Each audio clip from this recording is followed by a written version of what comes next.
Nakalama nga ba? Ang Diyos kasi, nakikita naman talaga niya kung... Bahala na ang Diyos kung patawarin sila dahil sa pamamagitan ng pagdadalo. Yun.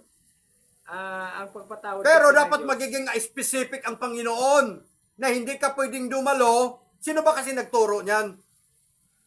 ang Panginoong Hesukristo mismo. Na huwag kang, kung meron kang kagalit, Iwanan Iwanan mo muna mo? yung handog mo sa harapan ng dambana at pumunta ka doon sa kagalit mo, magkipag-ayos ka. hindi nga nila ginawa yan. Nagkaroon nga ng pag-aayos dito, napilitan. Ayaw pa nga makinig nung hinarap kami ng elder. Gusto nang lumabas nung ako'y nagsalita. Ayoko na, lalabas na ako. Sabi nung elder, umupo ka! Makinig ka! Dahil itong tao nagsasalita ng kaibuturan ng kanyang puso. Hindi umupo siya. Ngayon, superficial. Bakit superficial? Dahil pangimbabaw lang. Hingi siya ng sorry pagdating sa barangay. Hindi. Mababaw lang ang pagkaintindi nila. Yun ang superficial. Mababaw lang. Hindi Ngayon sasabihin mo sa akin, sinong matalino sa akin? Sila o ako? Siyempre, Huwag kang bias. ikaw. Bias ka eh. Ikaw ang matalino, hindi sila. Bias. Hindi, talagang hindi ako bias. Alam mo, marunong kang gumawa ng tama. Ang tama ay tama sa iyo, ang mali ay mali sa iyo. Sila naman kasi ay hindi nila nakita yung mali, ang kaibahan ng mali at sa kaibahan ng tama. Parang pinapareho lang nila. Yan, pareho lang. Oo. Katulad ng pagnanakaw ng MRT parts. Oo. Pareho lang yon. Pinapareho lang talaga nila yun. Katulad nung inutos ng barangay na ipagawa yung butas ng kanilang Puso Negro. Hindi pinagawa. Parehos lang din yun. Oo, katulad ng talent. Maaring nasa isip niya, bakit isa lang itong binigay sa akin? Baon ko na lang kaya. Kasi maano siya talagang sisingilin ako dito pagdating ng araw. Pero hindi niya naisip na may bangko na pala noon kasi nabanggit ng Panginoon. No, may bangko nga. Ibabangko. Kung Dapat ibinangko mo lang yan. sana, meron pang tubo. Ayan, Ibinaon mo, walang binaon, tubo. walang tubo. Kaya, Mabuti. yung pagbalik, Mabuti, ginto yun sa ibang translation. O kung hindi ginto yun, inubos na ng anay. Kung hindi hindi, anay. o kaya kalawang. Kalawang. O kung bakal yun. Di ba? Kasi binaon Oo. kung pera yun na pala. Hindi, kasi meron siyang salita. Oh. Kaya ako binaon, kasi alam ko anong klaseng tao meron ka. Ay kaya nga, mali naman ganyan ang kanilang interpretation din sa Diyos. Although kinikilala ng tao na ang Diyos ay mabagsik. Kasi kung ano nga tama, tama nga. Kung anong mali, mali talaga sa Kanya. Kaya mabagsik. Bakit hindi mo pinagdasal? Pastor ka. Oh, Ba't hindi mo pinagdasal na sana maliwanagan? alin? Yung mga yan? Kasi ang a prayer of a righteous avail much. Tama ka, pero sinabi yan ni Santiago sa 5:16. Pero ganito yon. Ang ipanalangin kasi, sabi naman ni Apostol Pablo, ay specific. Ibig sabihin ng specific, hindi ka sasalungat sa agos ng tubig.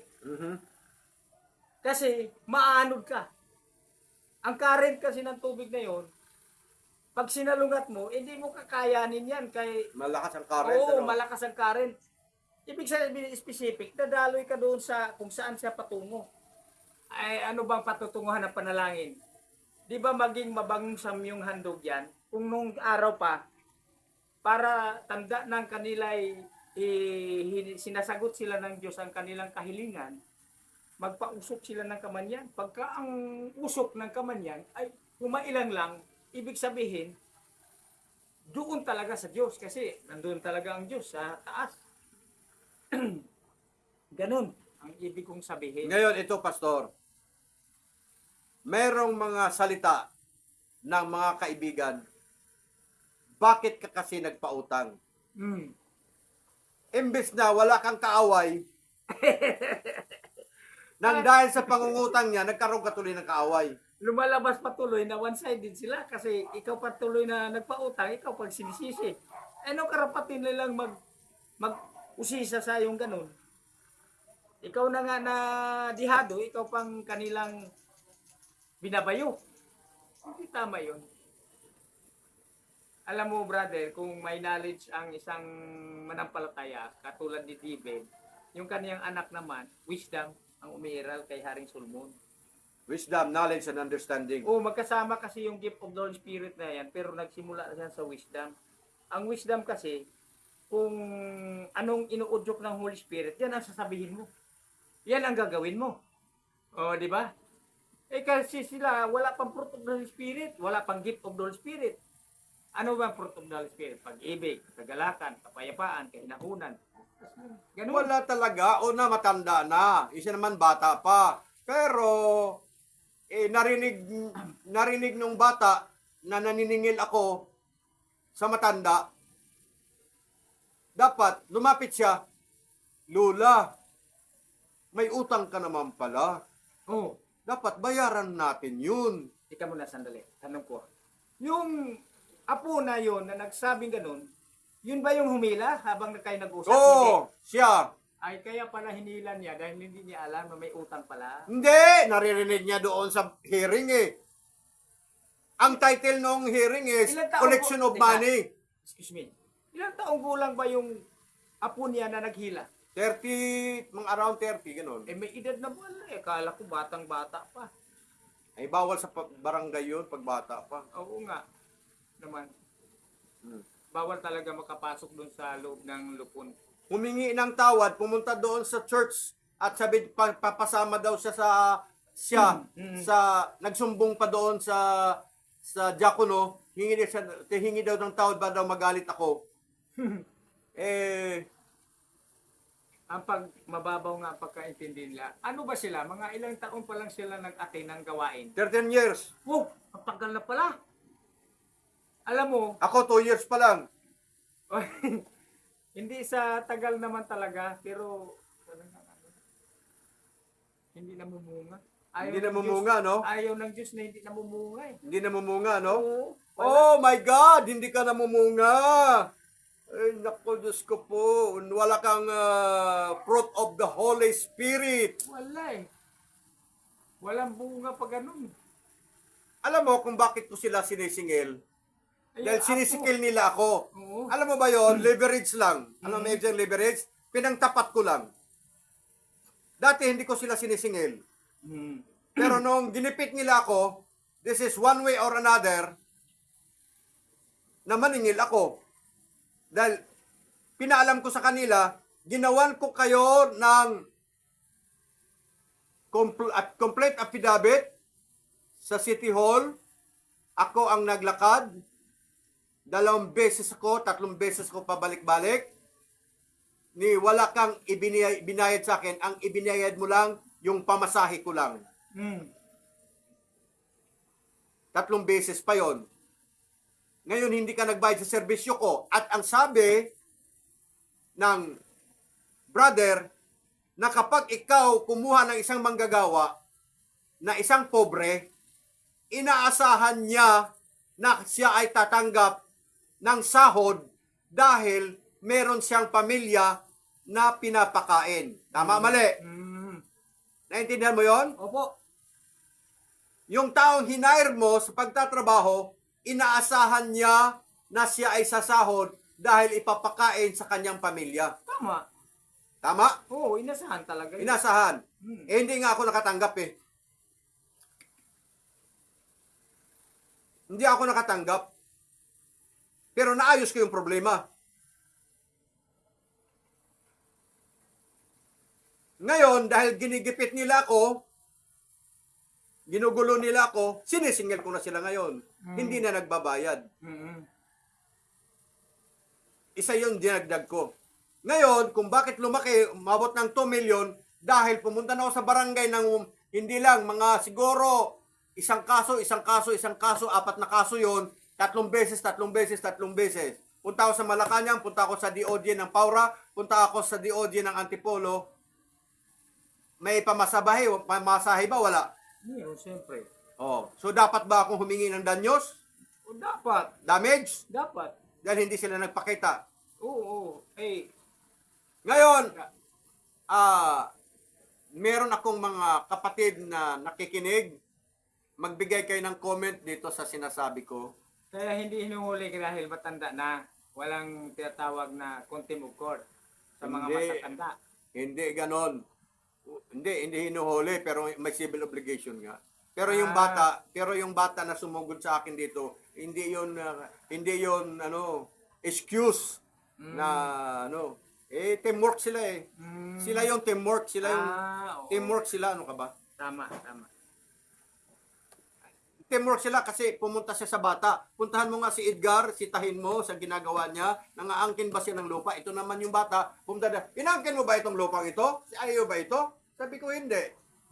Bakit kursunada mo? Labo mong kausap. Anong malabong pinagsasabi mo? Ang tanong ko sa'yo ba, gusto mo ba itong lupang ito? Ibigay ko sa'yo. Mm. Malabo daw akong kausap. Tingnan mo yung salita niya. Paano naging malabo? Kasi kung sabihin niya na huwag kong angkinin, hindi dito na ako dadaan. Babalik ako. Oo. Di ba? Oo. You cannot control me of passing through. Oo, bawal yun. Wala kang right of way. Yes! Kahit saan mang batas na makarating. Sinabihan nga siya ni Marlene, may-ari nito, at saka isang kapatid, mali yung ginagawa mo, bro. Mm-hmm. Sinita siya, dalawang kapatid, mali yung ginagawa mo, bro. Oo. Sabi naman niya, medyo mali nga, pero sumunod lang kasi ako sa utos na matanda. Mm-hmm. Hindi, teamwork na Saan ang sila. utak mo? Teamwork na sila. Nasaan ang utak mo na alam mong mali? Bakit ka sumunod? Nasaan ang aral na nabahagi sa'yo ng for 13 years? Di ba? Oo. Hindi mo ba alam ang right or wrong? Ayan. Kaya nga, kung isurkat natin sa fruit of the Holy Spirit, bunga ng banal na Espiritu, wala talaga doon. At yung beautiful attitude. Yun na nga, wala rin. sinasabi mo nga, ang kaso nga, si Jesus nung nakapako, humingi ng tawad, pinatawad, patatawarin din sila. Wala akong magagawa kung patatawarin. Saka ganito yung kapatid. Yung kasaysayan kasi doon, wala na kasing choice na bingit na sila ng kamatayan. Kaya wala nang panahon. Hindi ba pwedeng sabihin ni Jesus, bahala ka sa buhay mo.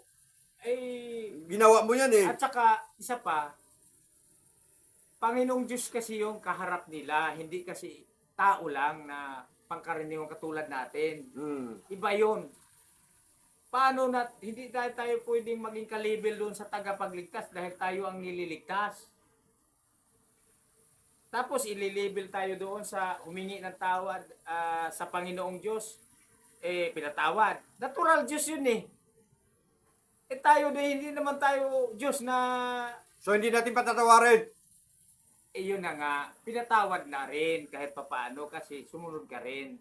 Kasi Nagbibigay sabi, lang po kami ng information. Pero, civil obligation. Hindi po mabigat ang aking dibdib. Yung aking pagsasalita, nilakasan ko lang para magkakaroon siya ng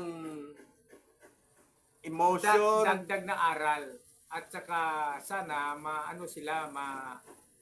magkakaroon ng alertness na Huwag na magpautang. magagawa pa naman ang Huwag na kayo magpautang kapag may nanghihiram. Dahil imbis na hindi kayo nag-aaway, yun patuloy na pagmulan yung away ninyo. Lalo na sa panahon ngayon na konti na lang ang pera, maliit lang sahod, ipapautang mo pa, huwag na, kanya-kanya na lang kayo. yan. Kaya ako, hindi ako nangungutang. Kaya maraming mga foreigner nagsasabi, what can I do for you? No, I don't need your money. I am just making friend. Because I am a YouTuber, I need a lot of friends that will subscribe my YouTube channel. Yan. I don't need your money because you are a scammer. Ayos. At least nasabihan mo ng tama. Tama ba yun? Oo, tama yun. Kasi, Pero offended sila. dapat lang kasi Meron pa nagsabi sa akin, yan ang kanilang tinatanim. Ani nila. Di ba? nag-i-English ako, pastor, para maunawaan ng mga Pilipino. What they sow, they reap. Yan, sa English. Oo. Kung anong tinatanim niyo mga foreigners, yun din ang inyong aanihin.